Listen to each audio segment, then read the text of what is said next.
It's time for another Madden 23 update, and we also got some more news to talk about as it pertains to some future updates that should be coming out within the next week or 10 days. And as always, we've got more issues going on with the game too that we need to talk about. Now, if you're new to the channel and you never want to miss out on any of the future Madden updates or the Madden 24 news that'll be dropping in a few months, make sure to subscribe and turn the bell icon on so you don't miss any of these videos when they drop. It really does help support the channel a lot, and you can always unsub at any time if you get tired of the videos. So let's start off with what's going on with the game currently. So yesterday I did a video. If you didn't check it, you can check it out after this one. But basically the game is broken yet again, mostly as it pertains to franchise mode. We've been back and forth with the franchise mode issues all year long, mostly server related issues. There's a lot of people that once again cannot get into their franchises or they're getting kicked out. And it's just becoming really annoying at this point because they'll fix it, it'll work for a week, maybe 2 weeks, and then the problem comes back. This latest time it was fixed for maybe a few days, then it went down, then they fixed it for a few hours and it went down yet again, and it's been down since then, which has been about 2 days at this point, I believe. Now, we still haven't heard any update from EA after their tweet they put out yesterday saying that they're currently investigating and looking into the problem. So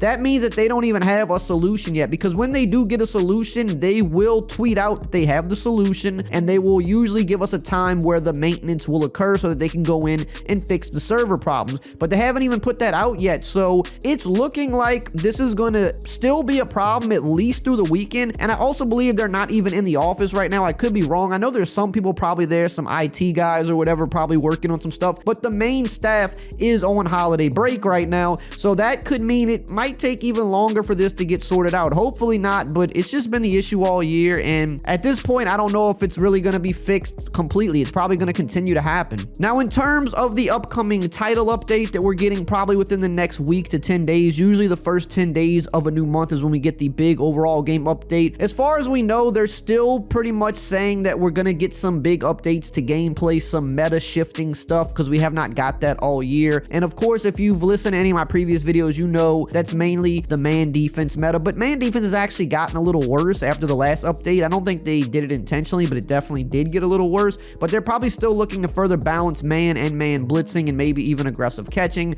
and some of the other popular formations and stuff like that in the game. They want to try to switch the game up a little bit. They were going to do it multiple times this year, yet they haven't done it at all, and I think that's just because of all the other issues they've had to try to fix. So that should be coming soon, but we could be getting a lot more player likeness update, potentially some equipment updates as well, because they've been doing that pretty consistently this year. And there could also be something new potentially coming to the game. A lot of times after Christmas, that first big update after Christmas, they'll slip something new in there to try to entice more people to buy the game while it's cheaper. So that's not a guarantee, but it's something that they have done in years past. So let's get into the roster update this week, and there's some surprises in this one for sure. We're going to start with the players who are going up, and then we'll go over all of the players who are going down. Starting with Quentin Nelson going up +1 to a 94 overall. There hasn't been a lot of good about the Colts that we could talk about this year, but Quentin Nelson is still a dog, and he's going up this week. Dexter Lawrence is going up yet again. He's going up a ton this year. He's having like his really big breakout year, and he's now going up yet again +2 to a 93 overall. So he's kind of entering that range where if they do another X Factor update this year, he could potentially become an X Factor player. Jair Alexander's kind of been up and down a little bit this year, but he's going up this week +1 to a 93 overall. Potentially maybe that's because he made the Pro Bowl. I know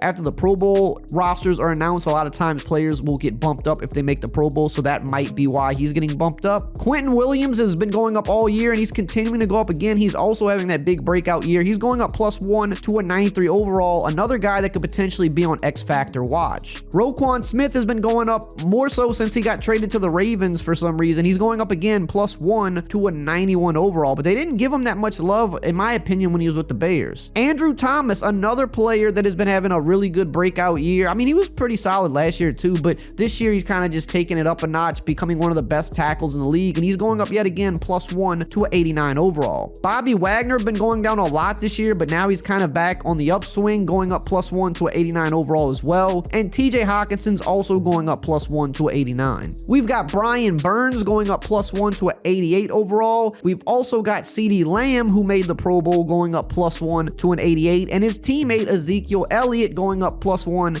to an 88 as well. Jimmy Ward's going up +1 to an 87 overall. Second year player Nick Bolton is going up +2 to an 87 overall. He's finally starting to get some love. I felt as a rookie he was really good, solid, but he didn't really go up too much in the ratings. But this year, they're finally bumping him up more substantially. DeForest Buckner's going up +1 to 86 overall. Devontae Smith really having a strong second season. He's also going up +1 to an 86. Amon-Ra St. Brown is going up +1 to 84 overall. And we've got a few other guys going up to an 84 as well. Deion Dawkins, Kirk Cousins having a solid year, Josh Sweat, and TJ Edwards. Evan Ingram has been going up every week lately. He's been on a tear, and the Jags are looking like they're going to actually make the playoffs. They've been coming on really strong in the second half of the year, and they're probably going to win the division. Evan Ingram going up yet again. I think this might be his third or fourth week in a row, +1 to an 83 overall. We've also got Foye Oluokun. He's been balling out as well, going up +1 to an 83. Graham Gano and JJ Watt also going up +1 to an 83. And JJ Watt also just announced that this is going to be his last year. So a definite future Hall of Famer, and he's kind of ending the year on a solid note, going up in the ratings. Denzel Perryman's going up +1 to an 82 overall. Josh Uche is also going up +1 to an 82. And Tyson Campbell also up +1 to an 82. Those guys have been going up quite a bit lately. Ben Powers is going up +2 to an 82 overall. Devin Singletary is going up +1 to an 81 overall. Christian Darrisaw is going up +1 to an 80 overall. He's been really solid. I feel like he should be rated higher. I'm surprised that he's still this low. And we've got a bunch of other guys going up +1 to an 80 overall as well. Davlin Tomlinson, Jalen Thompson, Julian Love, Mike McGlinchey, Trevor Lawrence, who's been going up a lot lately as him and the Jags have been playing better. Couple kickers, Matt Prater and Matt Gay. And also Tariq Woolen, who has gone up quite a lot this year. He actually started as a 69, so he's been going up quite a bit, but it just feels like he should be higher. If Sauce Gardner is in the high 80s, I feel like Tariq Woolen should be at least, 83, 84 based on how he's played this year, but 80 is still solid. Just think he needs a little more love. We've got Asante Samuel Jr. going up +1 to a 78 overall, and we also have Cam Akers and Drake London going up +1 to a 78 as well. Now let's talk about the players who are going down. Here's a big surprise. Devontae Adams going down to 1 to a 98 overall. He's no longer a 99, and this is the first time I believe in 2 to 3 years that he has not been a 99. He has had that 99 for a while, and he has not dropped down. Now, his last 2 weeks have not been great, but I just don't think, if you look at his season overall, that he did anything to really drop from 99. I mean, he's actually got more touchdowns than last year. He does have a little bit lower yardage, but also a lot lower catches. He's just not getting the targets that he did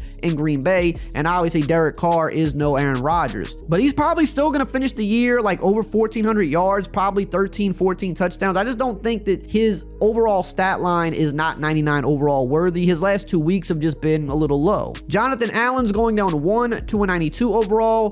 DeMarcus Lawrence is going down 1 to a 90 overall. Dallas Goedert's going down 1 to an 88 overall. AJ Terrell's going down 1 to an 87 overall. He has not gone down much this year, mostly up, but he's going down this week. And we've also got a couple of Saints here. Cameron Jordan and Michael Thomas also going down 1 to an 87. Brandon Sheriff's going down 1 to an 86 overall. Miles Sanders is going down 2 to an 86 overall, which I find kind of surprising. His last 2 weeks haven't been great, I'll give you that, but he's had such a solid season. I feel like dropping him 2 just seems a little bit harsh. Adam Thielen's going down 1 to 85 overall. Grover Stewart's also going down 1 to 85. Brandon Cooks is going down 1 to 83 overall. And we've got a bunch of other guys also going down to 83. Charles Leno Jr., Daron Payne, John Franklin Myers, L'Jarius Sneed, and Tua Tagovailoa. Now, Tua's been mostly up this year. He's definitely going down a little bit over the last few weeks, but he's also been having a lot of concussion problems, and now there's talk about should he even hang it up. I don't think he's going to hang it up, but he might need to just chill for the rest of the year because those concussions start to pile up. It can get really dangerous, and just hopefully he can shake back. His teammate Mike Gesicki is going down 1 to 82 overall. Logan Cook and Montez Sweat are also going down 1 to 82. Evan McPherson's going down 1 to 81 overall. Jalen Phillips also going down 1 to 81. DeAndre Swift's going down 1 to 80 overall. Chris Boswell also going down 1 to 80. And Derek Carr is going down 2 to a 78 overall, and he's actually been benched for the rest of the year, and he's away from the team. He actually left the team because he said he doesn't want to be a distraction. I'm wondering if he's done in Las Vegas, because I think as long as McDaniels is there, I don't know that Derek Carr is going to be the QB going forward. They might try to move him, and I don't think they can really move McDaniels because they've just paid him way too much money, so they have to kind of stick it out with him, and he might want to just go get his own guy at this point. So very interesting. Curious to see what happens with Derek Carr, but it just doesn't look like he's going to be back in Las Vegas next year.